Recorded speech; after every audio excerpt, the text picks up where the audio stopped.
So I want to welcome everybody to our start of our campaign. Everybody rolled their characters for the most part. We have a couple of guys playing NPCs until their characters actually, are added to the story. But we're going to start the day starting off with Broderick. Broderick, you smell the aromas of the shop that you're in. You're making salves for the town.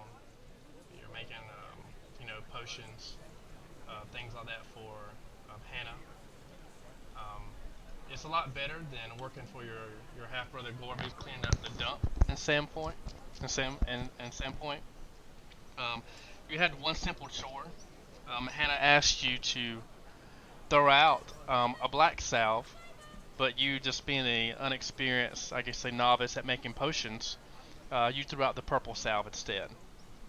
As Hannah comes rustling in, she's like, she asked Broderick, did you make the potion? Uh, Did you make the potion that I asked you to make?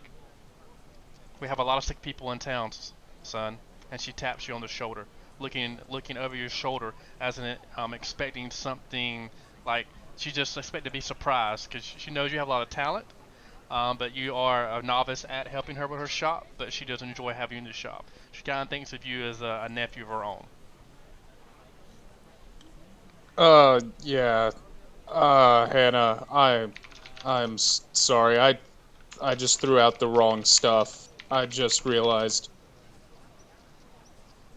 What? When did you throw it out?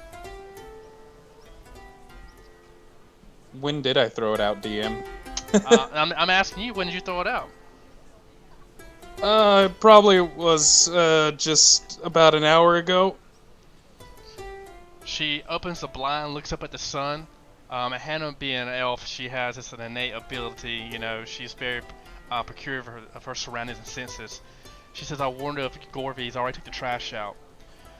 She sighs. She says, "Okay. Um, no, don't be in a bad mood. It's okay.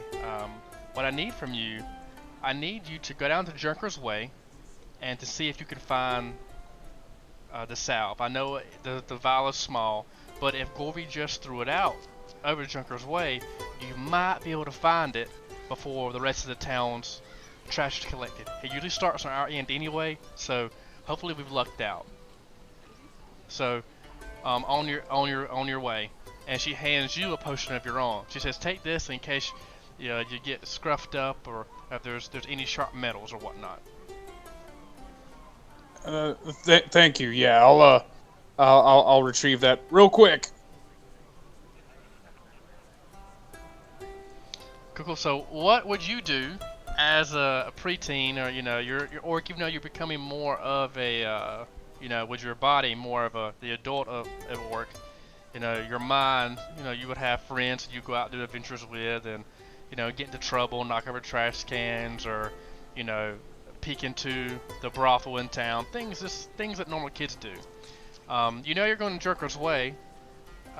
Sometimes you even see with your older brother Gorvy. One thing you really liked about going to Drinker's Way with him is that sometimes there's pesky goblins there, and you and your brother usually throw stones or fight them out, but most of the time they just run away. But so you're about to go to Drinker's Way. What's one thing you would do? Um, what would you do if you know you're going to Drinker's Way and there's a possibility of seeing a goblin there?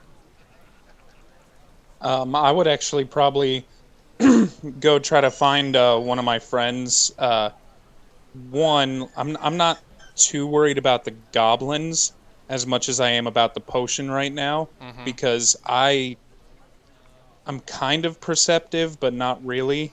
And so I'm definitely gonna need the help trying to find it. So you have a couple of friends in town.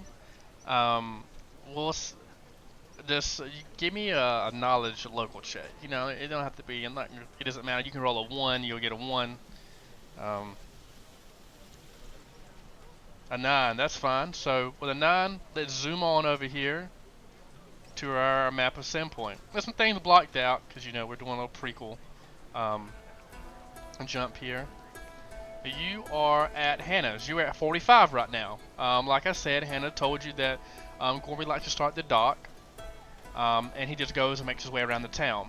You know that Junker's Way is around a 6. You see Junker's Way Road. Out of your Yeah. friends, who would you like to see first? Who would you like to go pick up? I'd probably go for Aloysius. Well, so Aloysius isn't here yet. He's in another. So Okay. Cody and Robert are playing NPCs right now. Okay. Yeah. So then let's see. I don't have names of any of them. I'd probably grab both of them because Okay. I'd kind of, and if they try to, Well, if they you look. attempt to, Well, you look. if they are attempt, sorry, go ahead. No, sorry. So if you look, I always say this: you look across the dock, and you know you have one friend. You really have 3. You have Pseudo, his younger sister Amiko, but she's more like an annoying brat. And then you have his twin brother, Jock. So Jock is a twin brother of Pseudo, and then you have their younger sister Amiko. And they live in 48 in the manor. Oh, excuse me, 49, which you can see across the way. See, there it is. Well, I'd probably run and go get Jacques then. Okay. So as you go across, see if I can get. I was gonna say, see if I can get. You said Pseudo was his twin brother. Yep, Pseudo and Jacques. Yeah. Yeah, I would see if I could grab either of them to try to help me out with this, and if they try to protest, I'll just wrestle them to the ground until they say yes. So as you walk to the manor, you see a small. She does have more pointed ears, but as you make her observation, you notice that the ears that she has on are fake. That's kind of like a replica of a half elf. That's what she is going for. But you can tell that she is in fact human. You know she's in fact human, but she has elven ears on. She has a very face like she just got through crying at least. A servant answers the door. There's not many. You know that there is the manor. They don't. The Kajutsus have they used to have more servants, but times have gotten rough, and it seems that even though the business is doing well, there's not many servants in the home. You ask for Pseudo and Jock, but Amiko's there, and you can tell that she's fidgeting with her hands. You see that it looks like she's been crying, and you see that she has elven ears on. And you hear her mother say, "Amiko, your friend's here." Amiko rushes to the door. Hey, what's going on here? She timidly tells you. What's with the tear-stained face? She says, Broderick, in a childlike voice, she says, "It happened again last night and it happened again this morning. Father, you know how he feels about Pseudo and Jock. They got into another argument last night, and he got them up before I even awoke. I heard him yelling early in the morning last night. It sounded like the argument lasted all night, and he dragged them down to the glassworks to work. We had plans to go fishing today and just spend time with just 3 of us, but Father just works them to death sometimes."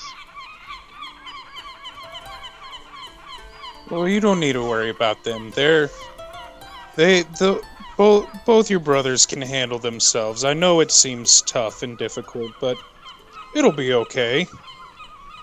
Well, she gives you a big smile and says, "Broderick, you always have the right thing to say. Please tell my brothers that I miss them and I hope they get home safely." And she hands you 2 pieces of little like sugar sweets. They give to him, and she says, "I'm sorry I don't have enough for you, but please give them to my brother and tell him I was thinking of them. They should be at Glasswork working with Father." Okay, yeah, I gotta run an errand, and I'll be sure to drop this by to them. So, you now know that they are at the Glassworks, which is, look on my, it should be 20. Sandpoint Glassworks, which is 20.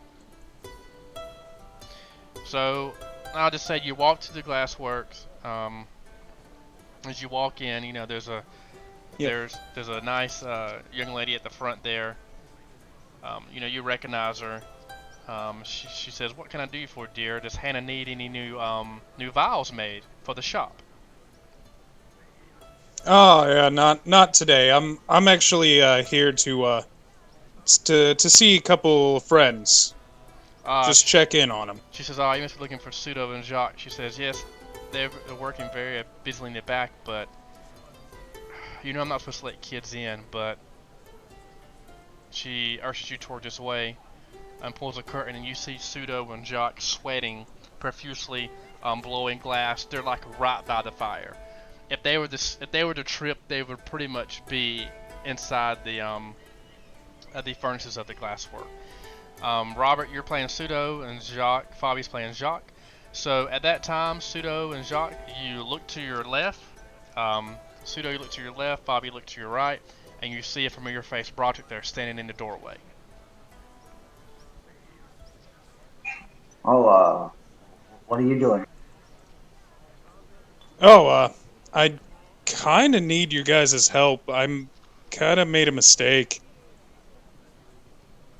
Well, if you need our help, then we naturally have to get out here. I mean, there's nothing we can really do.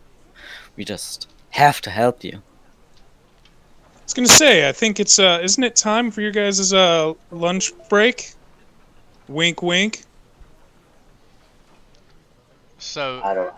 at that time, you see Lonjuku, their father, look over. Let me get a bluff check from Robert and Fabi just to see if he sees if anything suspicious, like you're about to break away and take your early lunch. Okay. Nothing funny here. Great. What you notice is give me a perception check, Broderick.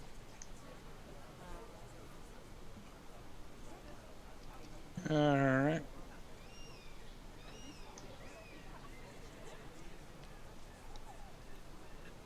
17. So you notice, and you recall Miko as a human. She had the fake elf ears. You see Pseudo and Jacques, and you notice that they do have elven features, but they're more human. And then you look at Longjuku, and you realize that he's a human as well.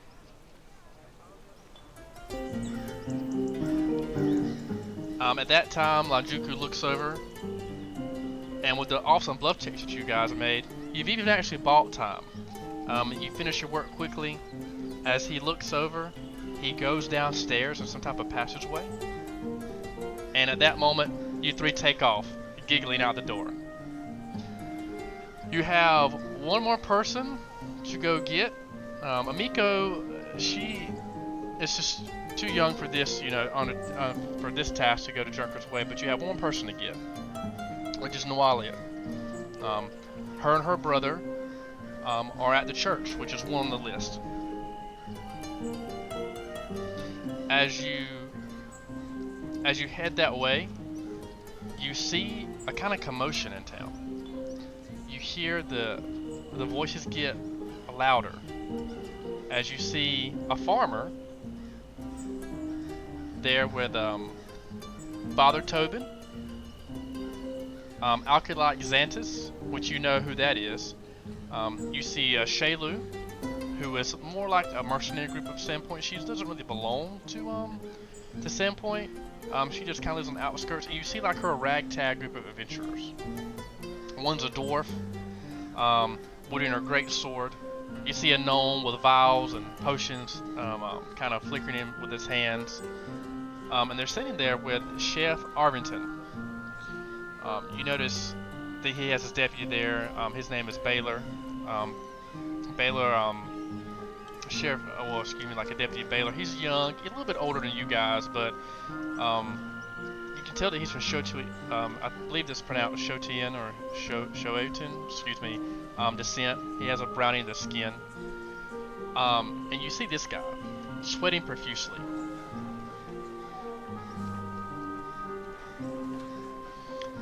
At that time, you see a girl with blonde hair, a small child with blonde hair, kind of peek out the wooden doors of the church.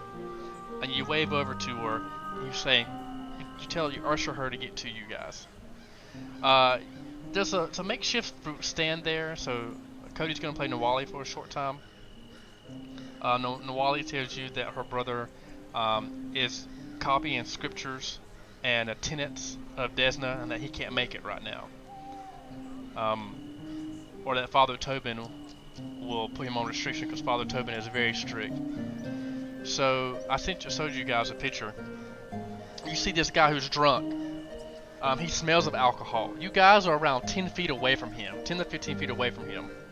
You see this ragtag group of adventurers standing around him.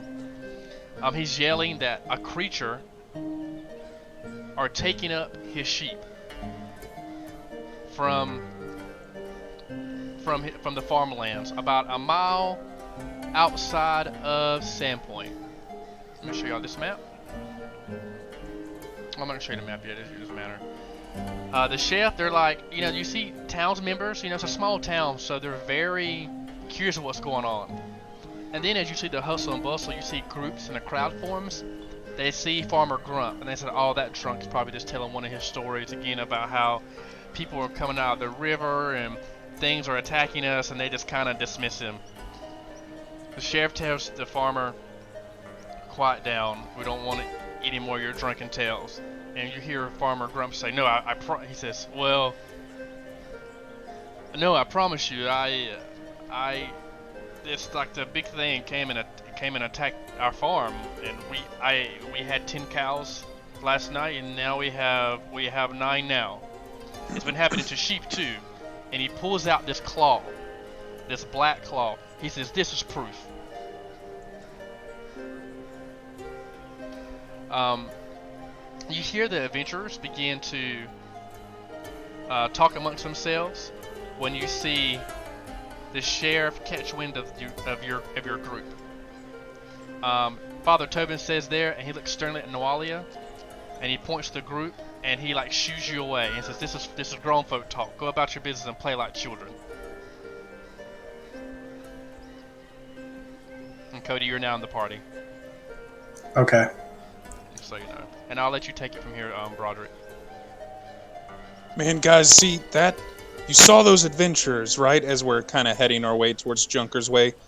See, that's the kind of thing like that I hear from stories from my dad that I would just, man, I want to be like them. I don't.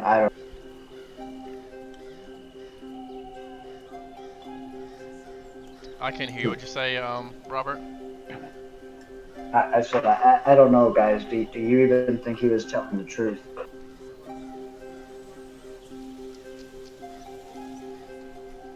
I mean, he had the claw, so he did get that from somewhere, and sheep and cows don't disappear overnight. I'll be honest with you guys. I'm not sure what kind of voice to do for a little girl's voice. You don't have to do it. You can just talk, Cody. You're just playing NPC right now. You're fine. He could have found that claw anywhere. Cody's the MVP, guys. I want everybody to know that. Cody's the MVP. So as you're making your way, you're starting to get the smell of Junker's Way. You can see where Gorvy, and Broderick sees this sometimes with his half-brother gets a little drunk and doesn't take the trash all the way to the end. And you start to see banana peels. You start to see empty vials, but not the one that you need. Do you guys make it to the map yet? The new map? Yes. Okay. You start to see broken glass, utensils, ale jugs. You make it to the cliff, but you hear some little mumblings. You hear like, you hear like unfamiliar sounds of bickering. Not like bickering, but just tossing. You hear bottles breaking. You see some shuffling. I mean, you hear noise. Let me get you guys to the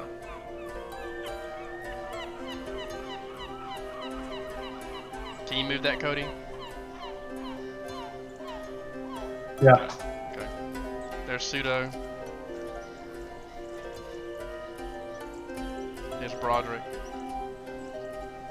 We got one more. I'm missing Jock. There's Miss Pseudo there. At that time, you see goblins rummaging through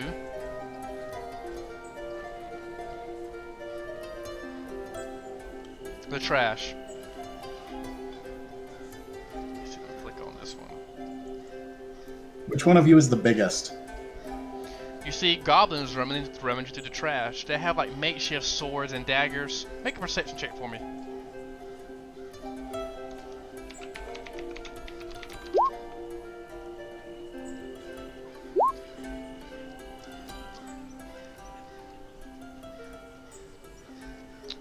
Broderick, but you see, you kind of look at the ground a little bit.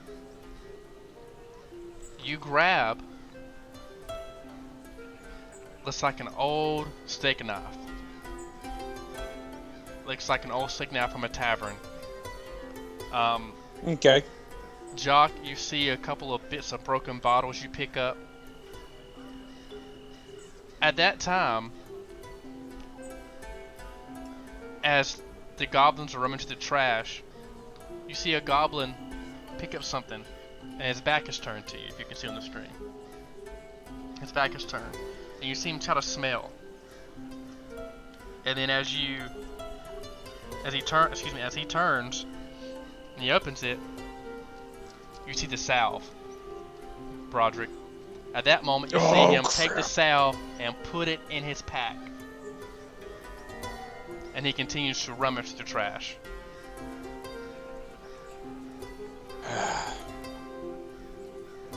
And Pseudo, you see pieces of broken glass on the ground as well.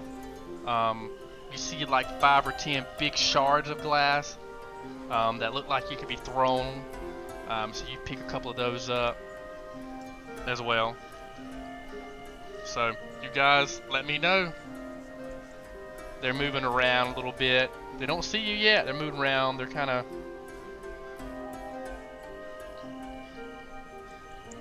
Guys, did you see that one put something in his pocket? I'm whispering to the group.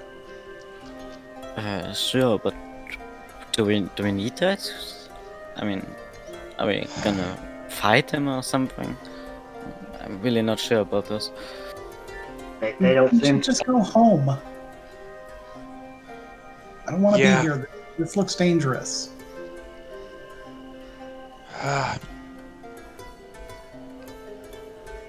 Yeah, unfortunately, I think Hannah's just gonna get mad at me. But we should probably tell someone that there are goblins roaming about the junk. Make a knowledge local Maybe check. one of those adventurers would scare him off. Make a knowledge local check.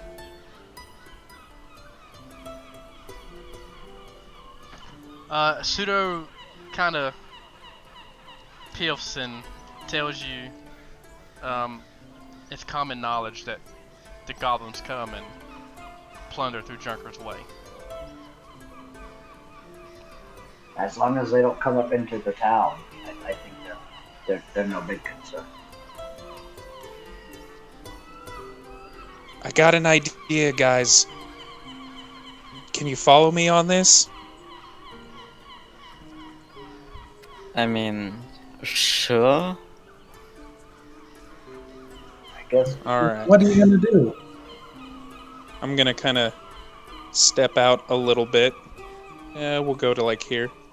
I'll be like, hey! Hey, goblins! I'll call out. The goblins look up and they squeak. Let me see if I can get a...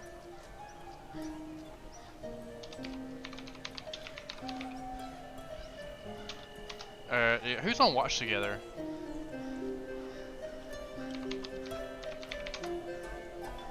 I've got it.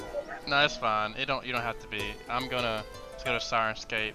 See if I can get a. There we go. Here we go.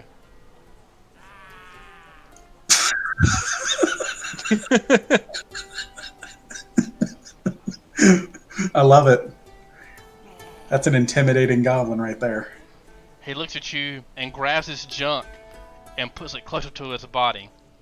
And all the goblins are now alerted.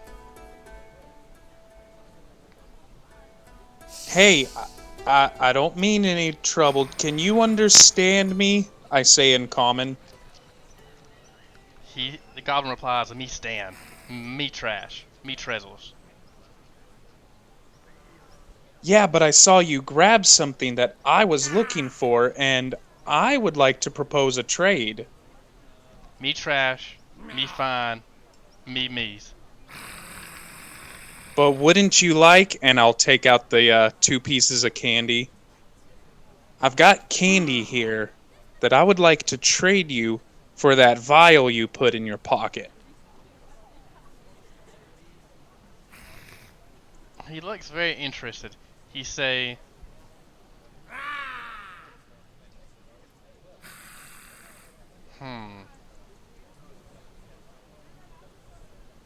He say, throw one candy down. Let me try. Come on. Don't. I can't give away all the goods. Me try one candy. You gotta try this first. Start to bicker amongst themselves. This one pushes this one out of the way, and push this one and says, "Me try. If me like, me get one piece to you two." All right, yeah, I'll toss one. Okay. I don't know. What's the chances of him liking this candy? What die?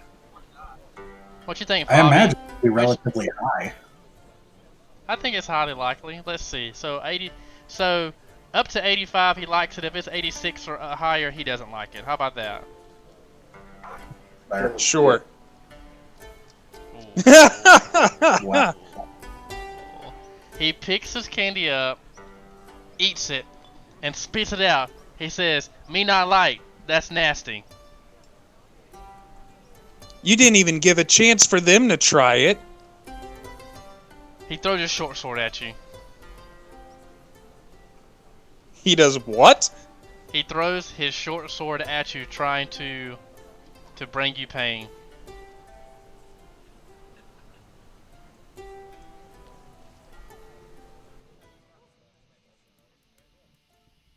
Let me see. I'm assuming I don't have any of my gear, so hold on, let me unequip those. You got your holy gear. I mean, you got that knife you picked up. Yeah, but I doubt I'm wearing scale mail You're and not. carrying a shield. You're not. On the bright side, I don't think the goblins have throw anything. So throwing a short sword probably has a lot of negatives. That's what I'm hoping for right now. Yeah, he misses. Does it land in a square next to me? Yeah, it does. All right, I'm gonna grab that short sword and be like, "See ya, wouldn't want to be ya," and start to run and just yell at the group, "Go, go, go!" Everybody roll initiative. This was your plan? I needed that vial. They didn't take the candy. Run!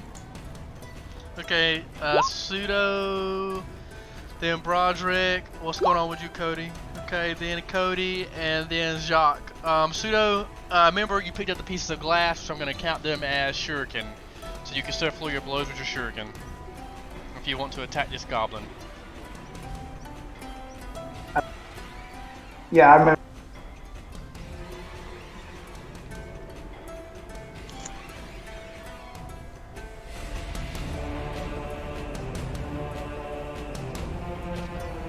You can just roll normal for it. I forget what I sent you. Yep, perfect. So, wow, you rolled really well for both. I'm gonna count those as both attacks since you're playing the NPC.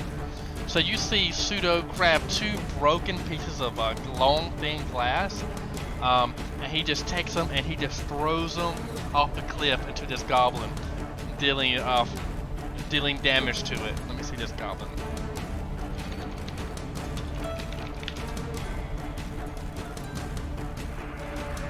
It's hurt. It's hurt pretty big. You see the goblin start to bleed profusely out of its neck and out of its chest. The other goblins go up, and you hear more growls.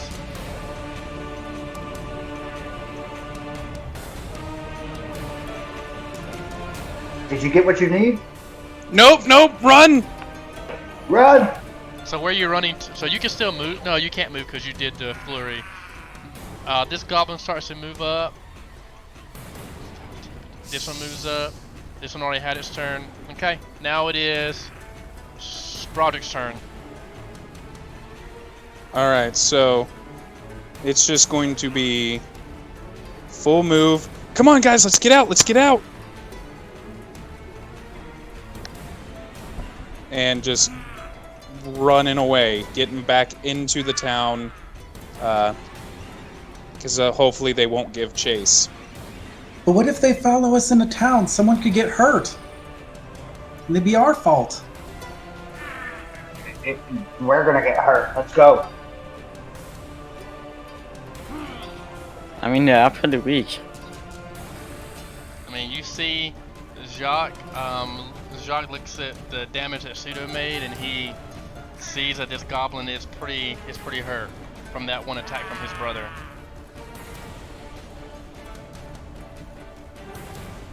So it's up to what you want to do, Noalia. She's gonna start moving her hands around. I think it went like this, and she's gonna say a short little prayer and cast Bless. On who? Bless is an area of effect. Okay, cool. Bless. Gotcha. So everybody gets +1 to all their attack rolls and saves, I believe. No, it might just be attack rolls. It's attack rolls, I'll saving check. throws against fear effects. I got you. It's cool. Yeah. So, Broderick, you feel a little bit invigorated. You know you're a believer, and you see Noalia casting a spell to her god, and you feel a little bit empowered. You see Pseudo kind of get a wave of calm over him, as well as Jacques. The goblins went. Jacques, your turn. Do I have my spells? Yep, you do. Okay, then I think I'll cast Sleep on them. Okay. So roll. No, I had to roll, right? We're at the roll to beat that? About 3 of them? 15, so that'll be the will save 15. Let me see what my... okay. So that's one of them. Okay. So this one falls instantly, but this one doesn't. That's his turn. 5, 10, 15, 20. He moves up the hill, saying, "Me not like, me not like, me kill, me not like," and growls as you hear the noises. Jeremy, with the short sword that he threw, would it really be considered a dagger for me? Would it be like a small short sword? No, so since you're kind of small, no, you're still one. It'd be a 1d4, because it's a sword for him. It's a sword for him. That's what I was making sure. Yeah.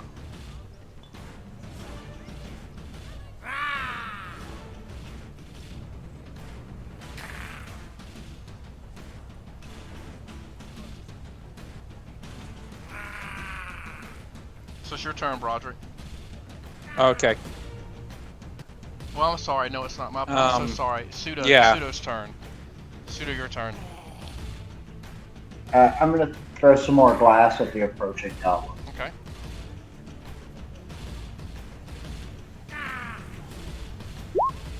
So that was a miss. Roll again.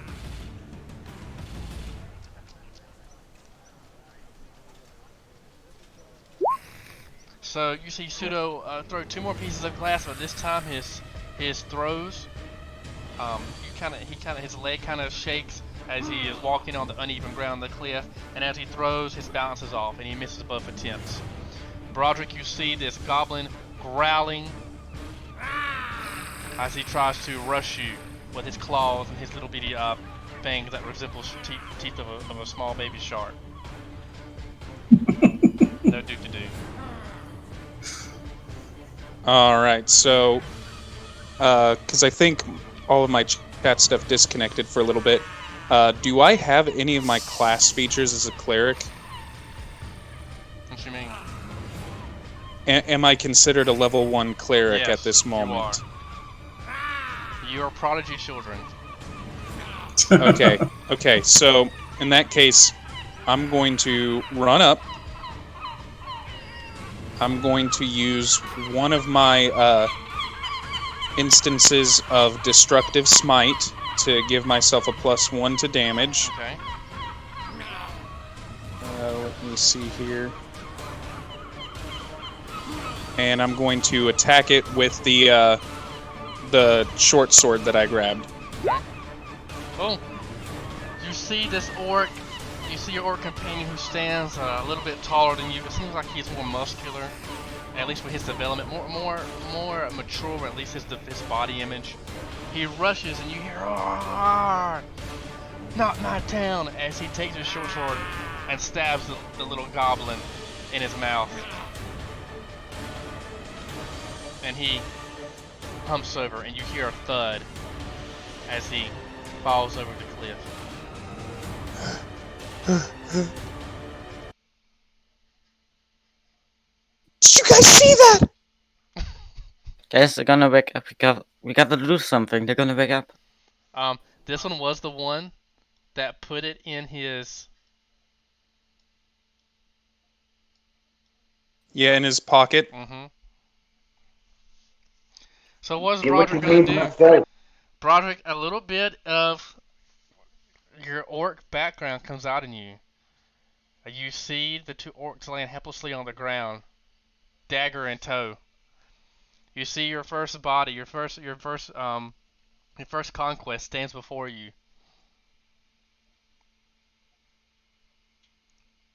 Fidgeting. I'm going to get the pouch, whatever it is that he put the vial in. Now, and I'm just since gonna. you did that's 6 seconds. Does anybody else want to do anything? And not until he gets back up the cliff. I have something for them though. Okay. So sorry, and anybody can interject as Broderick's talking. So continue talking, Broderick.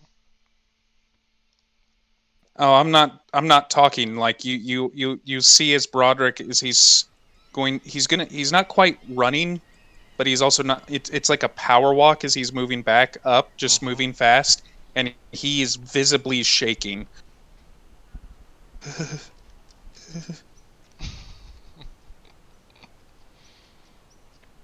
I got the vial, guys.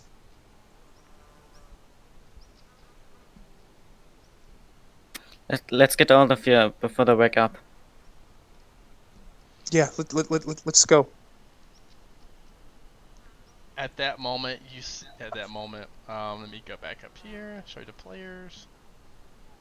I'm going to use Mr. Broderick since he is the party. Let me, right now. Get some more town music.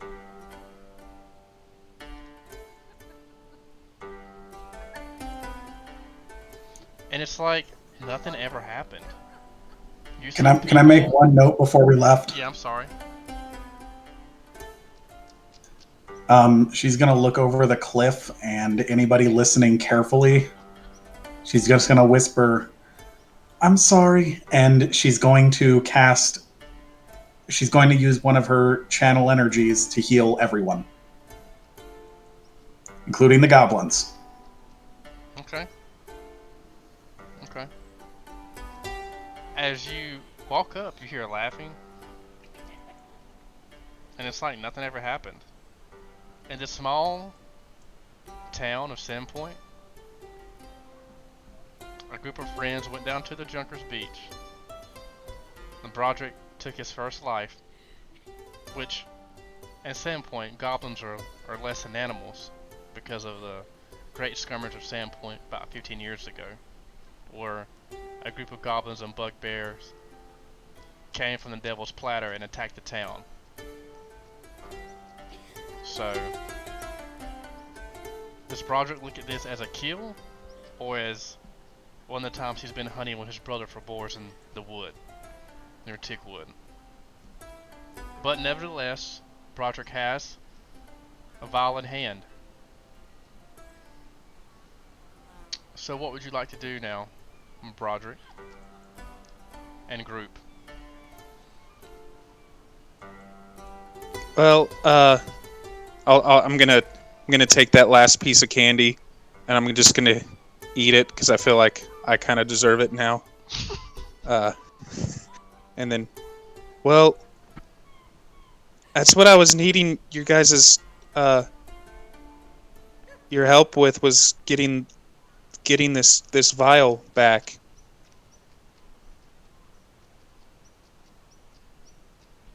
I guess we need to get back to work, right, Chuck? No, Yeah, I I don't- think we got That only pulled up by happened. some goblins somewhere.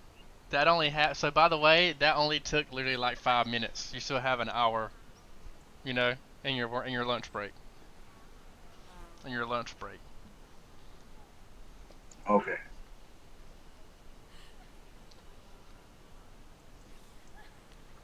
So is Broderick gonna split up with us, or?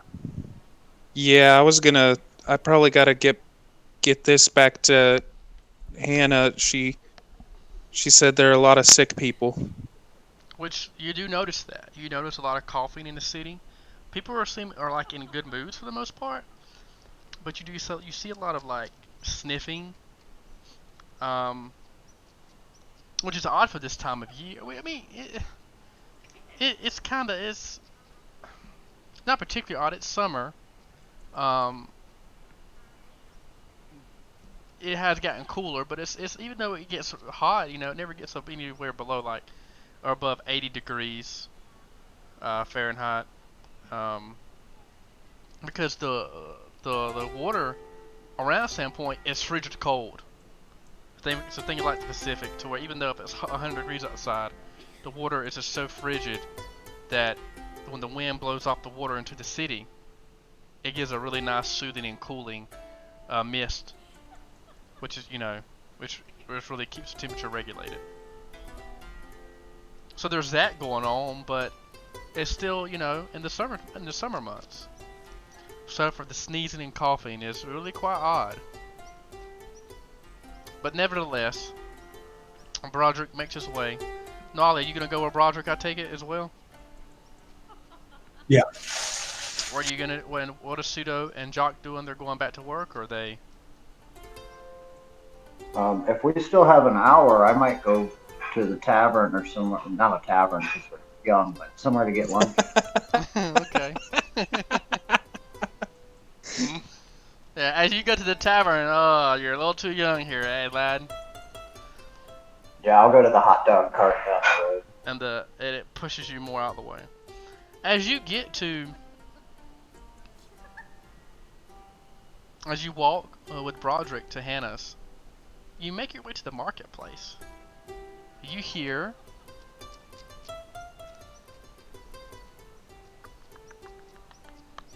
give me a second. Here we go.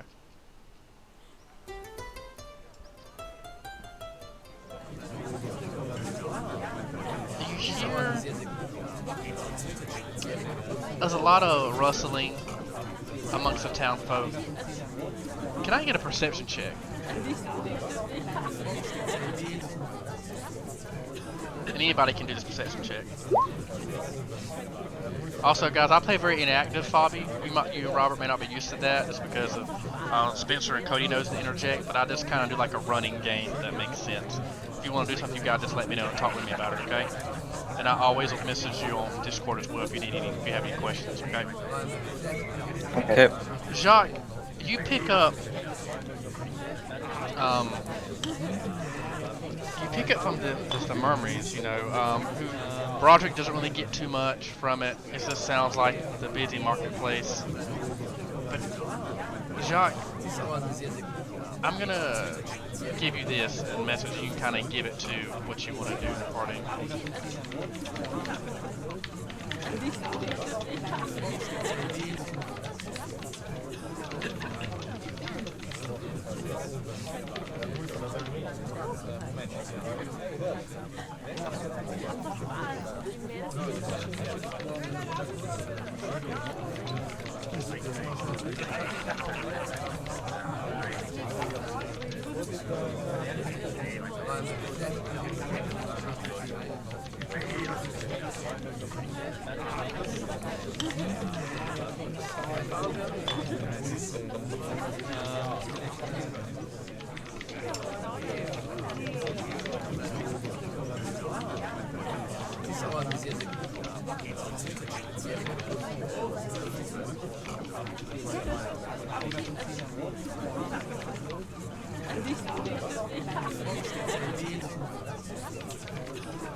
So I typed it out, but I'm gonna say it.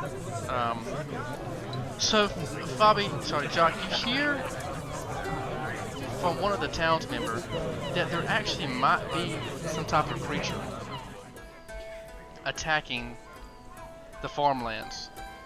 The sheriff did ask that group of adventurers, along with a town guard or two who wanted to volunteer, to go and investigate another disappearance on the road by an old smuggler's hideout that they used to keep ale and illegal paintings and stolen merchandise from the town back when the town was first coming, moving from a settlement to a hamlet to a town when they were in their establishing days. But it's by an old smuggler's hideout along the coast. A well-reputable merchant told the sheriff that he saw a couple of bodies. It looked like they were melted in half by the road. He rushed here with a couple of his own personal guards to alert the town, the alert Sandpoint and the sheriff that there could be something or danger looming near. This reputable merchant story, along with the drunk Hamby story, has now made the sheriff launch an investigation on if this is an old drunken farmer's tale, or is this something that needs to be taken care of. So that's a rumor. So when you guys hear rumors, just kind of ding them, like if you're playing like a game, and just kind of think ding quest log. I'm going to continue doing what I'm doing, but that is something I need to look at if I need to look at later, okay? Does everybody get that? Okay, cool. As you get back, you walk down, you're getting that, you're starting to get familiar, Robert, Pseudo, Noalia, and Jacques. You've been to Hannah's before, you've been here with Broderick. You get that same nice aromas of cardamom, rosemary, aloe, that's coming out of Hannah's a shop. As you enter in, you hear a small bell that's at the top of the door ding, and there you are, delighted to see Hannah. She says, "So, Broderick, did you find the salve that you seem to misplace?" Hannah, in your mind, Hannah always is positive. She never says or blames you for anything. Doesn't say you lost it. Always positive. But it's just nice to hear, some words of encouragement. Or, it's not like from your half-brother, Broderick, always accusing you of messing up. So when Hannah says things like misplaced, it always makes you feel warm inside. That she never really scolds you. Yeah, Miss Hannah. Here it is. She looks at it. She says, thank you so much. This will really help soothe some of the symptoms and the ailments of the town. I'm gonna make sure that I get this concoction right. As she mixes it, she gives each of you and your friends a little taste. She says you don't need that much, but I don't want you 4 kids getting sick running around the town. I think that this could just be some type of midsummer ailment. It could be from a bad shipment of ale from Magnamere. You know how those city folk are down in Magnamere. Well, their water is a little bit different from ours. As you see, their water is a little murkier. So sometimes it could be the ale that's contaminated, or it could be the cheese that we ship from there, or from the farmlands even. But I don't think it's anything to worry about right now. But enough people are getting sick that I'm going to give you a little taste of.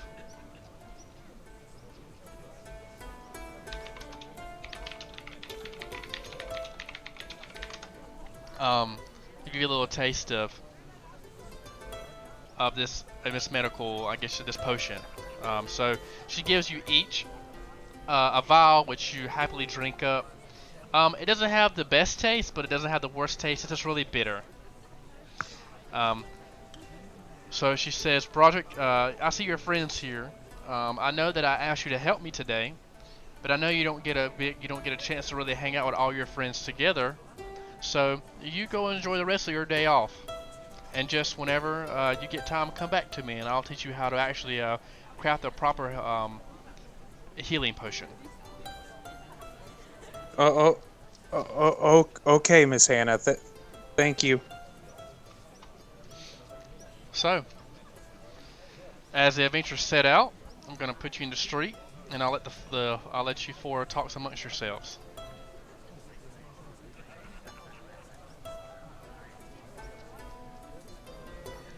So, what was that all about, Roger? Oh, I don't know. She's working on helping all these people feel better and everything. I'm just a little shaken from the goblin. I've never been close to one, let alone stab one. So I'm just I'm a little off. I just don't feel very good. What do you guys think this monster is? I mean, do you think it's real? I think it's just made up stories still. There's no way something like that could be real. How else would you melt bodies? I don't believe anything that old Marner says. Exactly. He's a drunk. Yeah, but the merchant had a shoe and he had a claw. We're probably just repeating the rumors. But guys, think about it. A claw, melted bodies. Do you guys think that could be a dragon? I feel like we'd notice a dragon. Aren't they usually big? I could in one day go from Broderick Goblin Slayer to Broderick Dragon's Bane. I like the sound of that. I'm just gonna fall over laughing at that.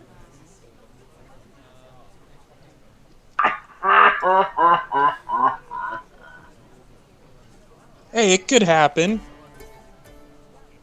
Yeah, no, you're gonna just be Broadwick but 6 feet shorter.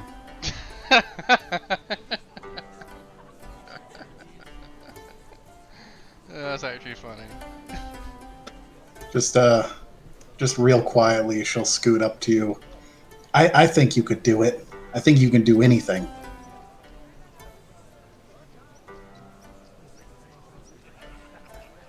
Y'all are So what do you playing your guys NPCs say? so well, because Pseudo is a smart butt and Wally is very supportive, so y'all are doing great, guys.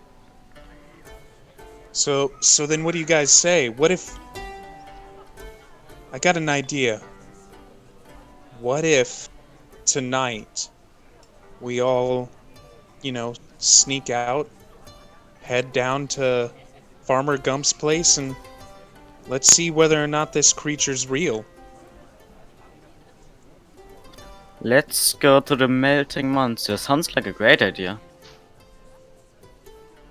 Nothing I'd rather do. So, what's your kids? You know around Sandpoint. You really stay in Sandpoint. But if you're gonna go traveling, what is something that you think you're gonna need to find your place somewhere?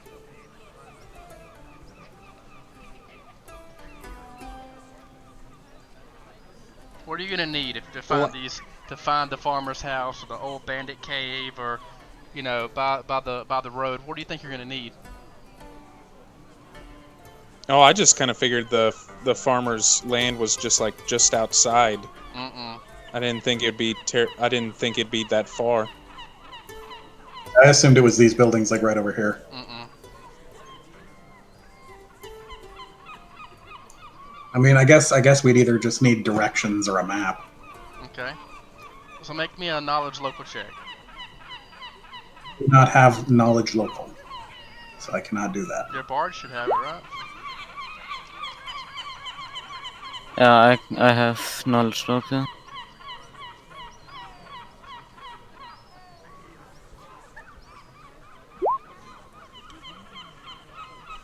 So you make your way into the Curious Goblin. It's a bookstore. You know that they sometimes sell maps? So over here, let me move Broderick over here. As you continue to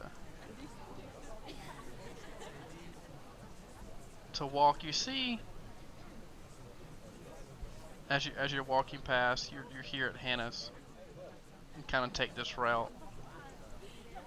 You walk here at 38, and you see the Goblin Squash stables. You see a huge sign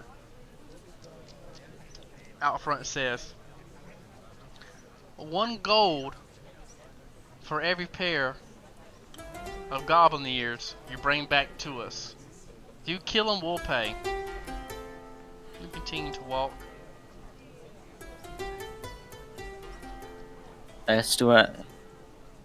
Did you see that sign? That's Yeah. money we're making a month working at our dad's shop. Yeah, but I mean, there's a dead goblin just laying around at the beach. I don't think we should go back there. Why not? It's we it's dangerous. We got lucky the first time that nothing happened. No, I just can put them back to sleep again, we cut off their ears, and then we're back in no time. You saw how easy it was. We could be heroes. I think we should concentrate on this monster story. We could be even bigger heroes. Well, you're afraid of goblins, but not of the big monster.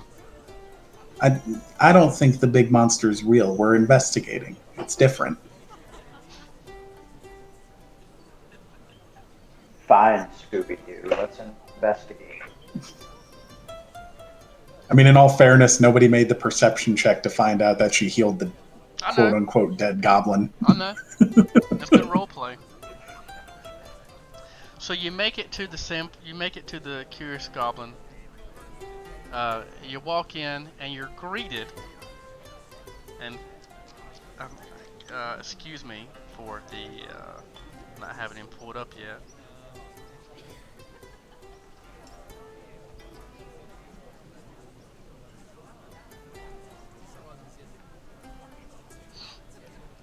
But you guys can continue to talk and roleplay. You guys have any coin with you? I have an idea. I'll approach the desk. I'm assuming it's just like a shop, right? Do you have any maps from when the town was still starting out? Let me get to this guy so I can see. I think I have a PDF. What'd I say? What number are we at? 21? So you're met by Curious Goblin 2. The sign out front of this shop shows a wide-eyed goblin reading an upside-down book nearly as tall as him.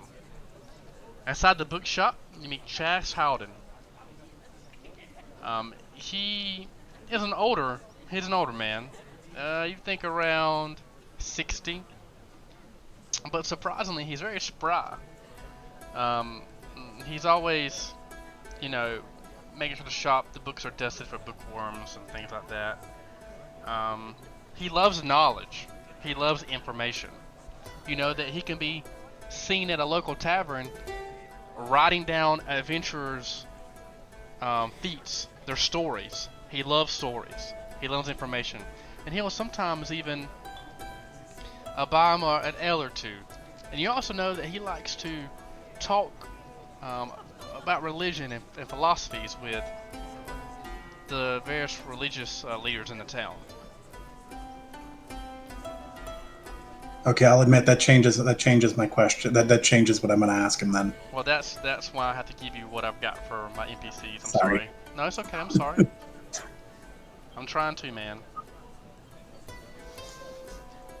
Can you tell us any stories about when the town was first beginning?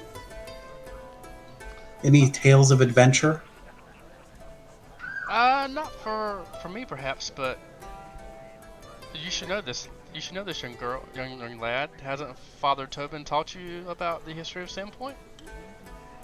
Or is it just? Well, I just know that you know everything about it. Well, he says, yes, come gather around. He pulls out a book. Let me see what I got here. Pulls out a book, and blows off the dust. You see, blow off the dust, and he opens it up. And he says, I can tell you about memory, but let's go. We can kind of talk a little bit.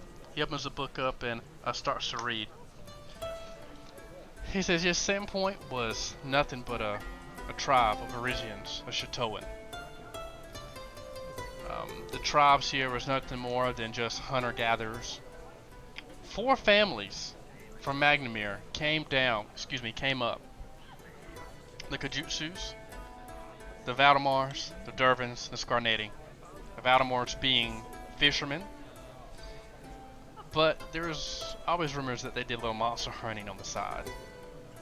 The Dervins, ale and trade, farm really. Kajutsus, which 2 lads here could tell you all about their fathers and great grandfathers' business of glass blowing and how they make all the glass for our ale, for our wines, for our meads, and for vials at Hannah's here as he points to Broderick.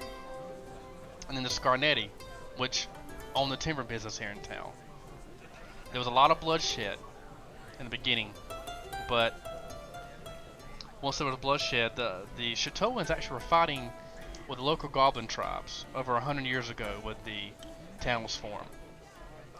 This made the Chatoans assist and welcome the more sophisticated Magnamirians, as they can sometimes be called, from the south, aid. They had weapons. What did the town look like back then? Do you have any maps? Do you have anything we can look at so you can show us where all this was happening? No, but he gives you like he says, I don't have a map of Sandpoint. He says, it's the only map I have really is one of the surrounding areas, and he shows it to you. But it's not in your journals. Okay, well, let's go ahead. So where's Sandpoint on this map? He points to it. Can you click on it and see it, Cody?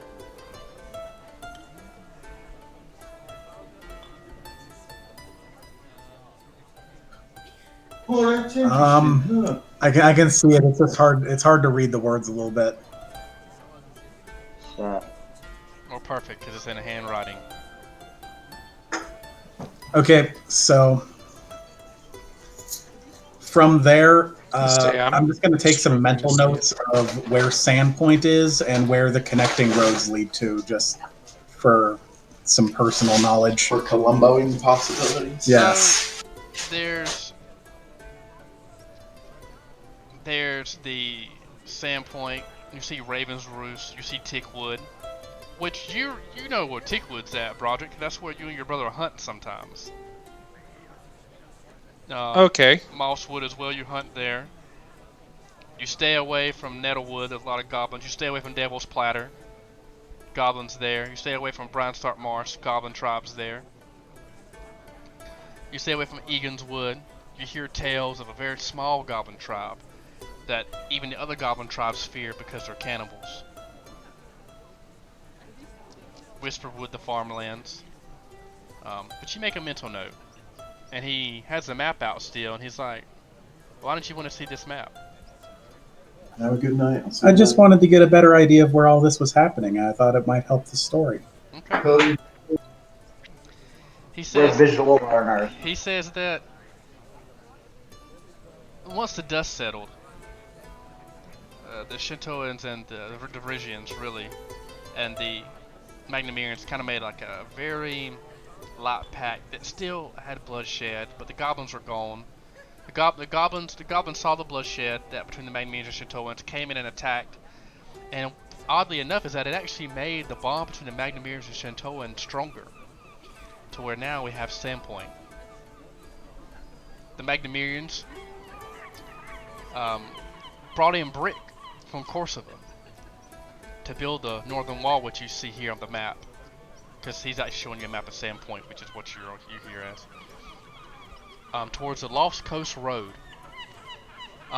There was one kind of in the upper, as in the ups, than the downs. I mean, you can't really tell on the map. I'm going out of character now. If you look on the map, you see how there's a little cleft or plateau here. That is elevated a little bit. And then there's a lower city, there's upper city and lower city. They didn't have enough brick imported, but they at least fortified the north. And then of course you see that they built bridges here for protection from the east and more of the southeast.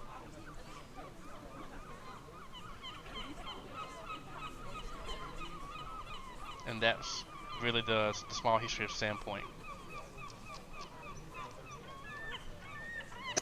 I heard someone in town say that when the town was first starting out, there was a lot of thieves. Is that true? Yes, dear. There's a whole network of tunnels underneath this town. Some were sealed off, bricked off, cemented. There was a big thieves' hideout. It actually was quite the scandal with some of the Scarnetti, believe it or not. They had a bandits' cave that they would smuggle in some of their finer wines and drugs from Magnamir into a smuggler's cave outside of town. And then once they would set up shop outside of town as like a hideout, they would then use the tunnels underneath the city to bring in their wares.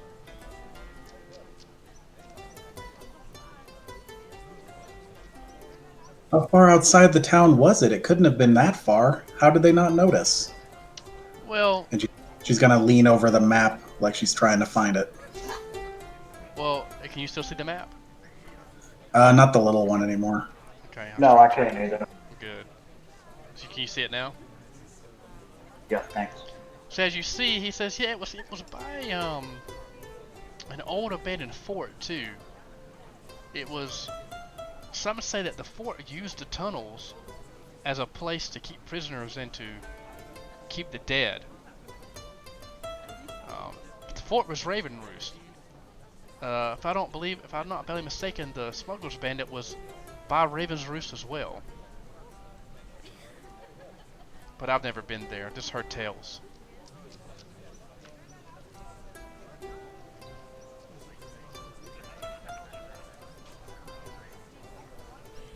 Did everybody get that? Yeah, I'm with you. Let's make sure you Yeah. guys keep notes. Just taking notes.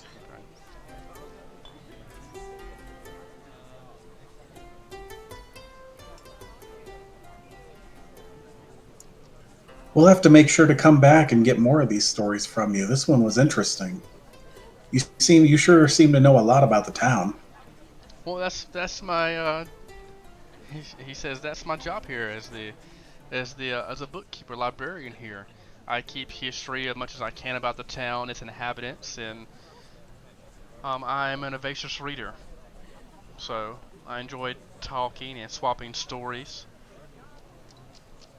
It's never a dull moment when you're in a book.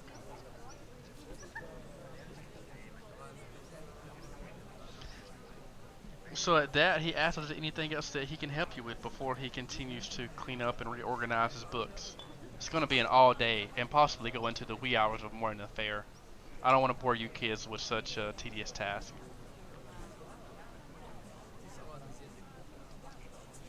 Okay, Come well, on, we don't guys, want to be bothered. I'm sorry, Jacques, what did you say? Uh, I was just suggesting that we leave. Let's get out of here. Okay. So as you're in the street now. I'll move you down a little bit. So, guys, we can still go to collect the goblin ears, get the gold coin. I'll cut his ears off with a glass. I mean, I Thought we wouldn't were say no focusing to on the splitting a monster. gold. So it's free to run. So let's go to the beach. So as you make your way to the beach in Junker's Way, you see a familiar place, but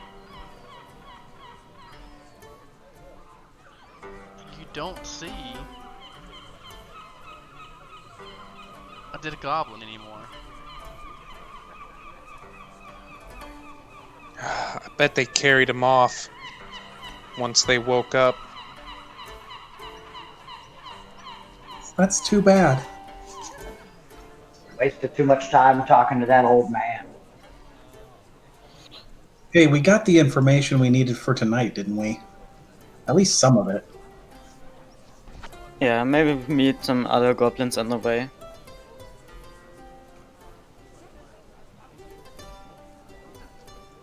So, what does the group want to do now? You want to sleep and then sneak out and meet somewhere? Sounds about right.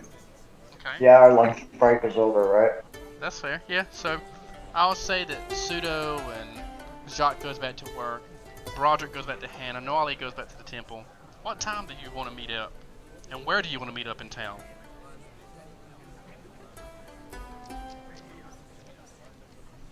Let's see. Um.